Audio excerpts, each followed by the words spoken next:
तीन फॉर्म्स तो बेसिक वाली फॉर्म थी 0/0, infinity by infinity, infinity minus infinity, 1 की पावर इन्फिनिटी एक एक्सेप्शनल फॉर्म थी। इसके साथ साथ टोटल तीन फॉर्म्स और थी, क्या थी बेटा वो? 0 की पावर 0, इन्फिनिटी की पावर 0 एंड 0 की पावर इन्फिनिटी। ये भी फॉर्म्स थी बेटा। टोटल 7 फॉर्म्स होती थी जिनको हम लिमिट्स में निकाला करते थे। इसमें क्या क्या लगता था बेटा? एक रैशनलाइजेशन लगता था और जो मैंने तीन बेसिक फॉर्मूले लगाए वो लगते थे। 1 की पावर इन्फिनिटी को वैसे क्विक रिकैप दे लेते हैं कि 1 की पावर इन्फिनिटी बेसिकली वर्क कैसे करती है ना, 1 की पावर इन्फिनिटी कैसे काम करती है। तो 1 की पावर इन्फिनिटी के लिए एक बढ़िया सा सवाल लिखते हैं randomly. Limit x approaches to 0 1 plus tan x की power 1 upon x, tan x की power 1 upon x। Cutting my point. अब जैसे वंश बेटा सबसे पहले आप x को 0 पुट करेंगे। क्वेश्चन लिख रहा हूं मैं, x को 0 बोलो। tan 0 की वैल्यू बेटा जी, tan 0 की वैल्यू 0, तो 1 प्लस 0 कितना आ गया जी? 1 प्लस 0 इज 1 और 1 अपॉन 0 कितना होता है बच्चा? इन्फिनिटी। अप्रोच्ड वैल्यू इन्फिनिटी होती है, वैसे 1 अपॉन 0 नॉट डिफाइंड आता है ना। अप्रोच्ड वैल्यू लिमिट के केस में इन्फिनिटी और नॉट डिफाइंड को हम अलग अलग लेते हैं। जब 11वीं मैंने कराया था तो मैंने आपको बताया था infinity and not defined are two different terms. Infinity मतलब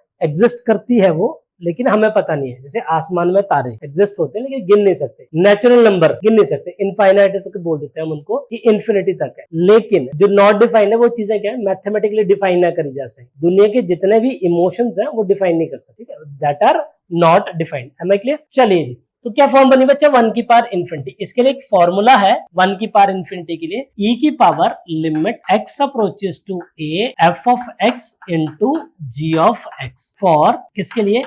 1 प्लस एफ ऑफ एक्स की पावर g ऑफ x हो। और limit x approaches to a भी चाहिए बेटा, limit x approaches to a चाहिए। ये भी हमने पढ़ा था बड़े डिटेल में, ये एनसीईआरटी में नहीं था। मैं क्विक रिकैप सिर्फ इसलिए दे रहा हूँ कि कैलकुलस स्टार्टिंग से स्टार्ट हो जाए। जी बेटा बोलिए क्या बनेगा ये? यहाँ पे f ऑफ x क्या है बताएंगे आप? g ऑफ x क्या है बेटा? क्या है? 1 अपॉन x। कवनीर आप बता रहे हैं मेरे को, आंसर क्या आएगा? e की power limit x approaches to a कितना है बेटा? 0, f ऑफ x कितना बेटा जी? And what about g of x? 1 by x। अब tan x अपॉन x भी 1 ही होता है, अप्रोच्ड वैल्यू 1 से हल्का सा छोटा, जैसे sin x अपॉन x देते हैं हल्का सा छोटा होता है, लेकिन sin की वैल्यू मैक्सिमम 1 तक जा सकती है, इसलिए होता है। तो हम इसको 1 मान लेते हैं मैथमेटिकली। कितना है बेटा? e की पावर बोलिए limit x approaches 0 sin x upon x into 1 upon cos x। कहने का तात्पर्य क्या हुआ? e लिमिट बताइए, ऐसे बता दो, इसकी वैल्यू कितनी आएगी बेटा? 1 और 1 अपॉन cos 0, cos 0 की वैल्यू कितनी थी बेटा? 1। तो आंसर क्या आ गया फाइनली? e। और e क्या है? एक rational number, transcendental number. Clarity है सब कुछ? e क्या है? Transcendental number. तो हमने करी लिमिट खत्म बच्चा। लिमिट कैसे निकली? एक लेफ्ट हैंड लिमिट, एक राइट हैंड लिमिट। अब यहाँ से 12वीं शुरू होती है, यहाँ से 12वीं शुरू होती है। 12वीं में क्या था बेटा जी? Continuity. What basically continuity is, मैं एग्जांपल भी देते चलूंगा साथ साथ में। कंटिन्यूटी, कंटिन्यूटी में 3 चीजें हैं, क्या क्या? एक लेफ्ट हैंड लिमिट, एक राइट हैंड लिमिट और एक function at x equal to a। a क्या है? पॉइंट ऑफ कंटिन्यूटी या डिसकंटिन्यूटी, जिस पॉइंट पे हम चेक कर रहे हैं कि फंक्शन कॉन्टिन्यूअस है कि नहीं। अब लेमैन्स लैंग्वेज में, साधारण भाषा में, function is continuous. Function continuous कब होगा?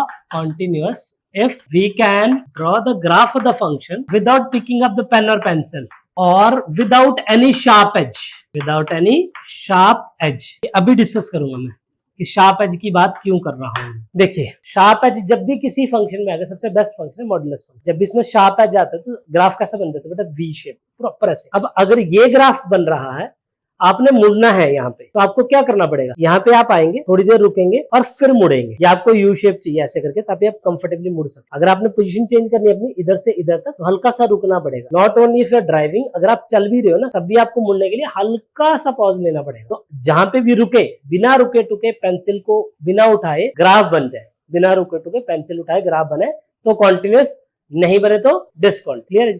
अब क्वेश्चन नंबर फर्स्ट है जी हमारे पास, check the continuity of function, check the continuity of the function F of x equal to 3x square plus 5x minus 2 at x equal to 3।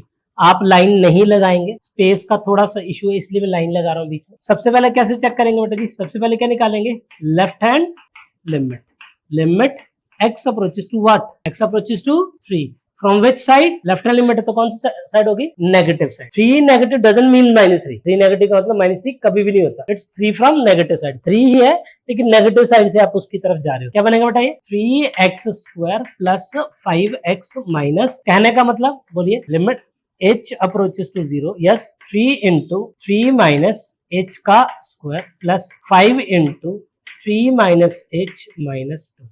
Clarity है मेरे बच्चा, क्लियर है? अब h को 0 पुट करो बेटा, h को 0 पुट करो, क्या आ गया 3 माइनस 0 का square plus 5 into 3 minus 0 minus 2। कहने का मतलब 3 माइनस 0 का स्क्वायर 3 3 जा 9 3 जा, बढ़िया, 5 3 जा माइनस 2। बोलो ऐड करके कितना है, 40 है 30, चेक करना 40 आए जी। Let's say this is equation number 1। अब शुरू करते हैं बेटा जी राइट हैंड लिमिट। क्या करते हैं, tell me what is the value of right hand limit x approaches to what 3 from which side, positive side. What is the value of function 3x square plus 5x minus, tell me what it is, limit h approaches to 0 3 into 3 plus h का square plus 5 into 3 plus h minus 2। कहने का मतलब बच्चा 3 into 3 plus 0 का square plus 5 into 3 plus 0 का square minus 2। मिल मिला के ये भी कितना आएगा बेटा 40, ये 3 3 9 27 और यहाँ पे स्क्वायर नहीं आएगा, सॉरी 27 15 42 में से 2 कम करेंगे बेटा कितना आएगा 40। क्लैरिटी हो पा रही नहीं हो पा रही? अब अगला ऑल्सो, अगर 11वीं में होते लिमिट की बात कर रहे होते तो बोल देते since left hand limit equal to right hand limit therefore limit exist. अगर नहीं बराबर होते तो क्या बोलते, लिमिट एग्जिस्ट नहीं कर रही भाई, लिमिट एग्जिस्ट नहीं कर रही। और अगर अब हमने क्या करना है बच्चों, also f of x equal to 3, directly x equal to 3 डालिए, 3 इधर फंक्शन में 3 डालिए, क्या बन रहा है बोलो 3 इंटू 5 इंटू माइनस, आंसर फिर से कितना आ गया बच्चा 40। Let's 3 from 1 2 and 3 what we conclude बेटा 1 2 एंड 3 वी गेट, क्या मिला हमें बोलो, left hand limit equal to right hand limit equal to function at x equal to 3, therefore function is continuous at x equal to 3। That's it. समझ गए बात को? नहीं समझ तो ये हमने बड़े सिस्टमेटिकली लिखना है ताकि बोर्ड में हमारे 3-4 नंबर का जितना भी आता है सवाल वो पूरे मार्क्स बन जाए। कोई दिक्कत परेशानी किसी को कि 11वीं का ही चीज रिपीट हो रही है, थोड़ा सिस्टमेटिक लिखनी है। अब जिसके दिमाग में ये आ रहा है कि सर ये स्टेप तो वाहियात नहीं लग रहा, बेवजह लिख रहे हो आप, मैं तो डायरेक्टली 3 इधर ही पुट कर दूंगा। बिल्कुल कर सकते हो भाई, लेकिन बोर्ड वालों को दिखाना है कि लेफ्ट हैंड क्या है और राइट हैंड क्या है, इसलिए h अप्रोचेस टू 0 जरूर कराना है ताकि खुद को भी समझ आए और सामने वाले को भी समझ आए। तो h वाला स्टेप स्किप नहीं करना है। तो फिर आप डायरेक्टली यही कर रहे हो फिर, ठीक है जी। फिर बाद में मैं 3-4 क्वेश्चन कराने के बाद एक स्टेटमेंट दे दूंगा, उससे भी पता लग जाएगा आपको कि फंक्शन कॉन्टिन्यूअस है कि नहीं है।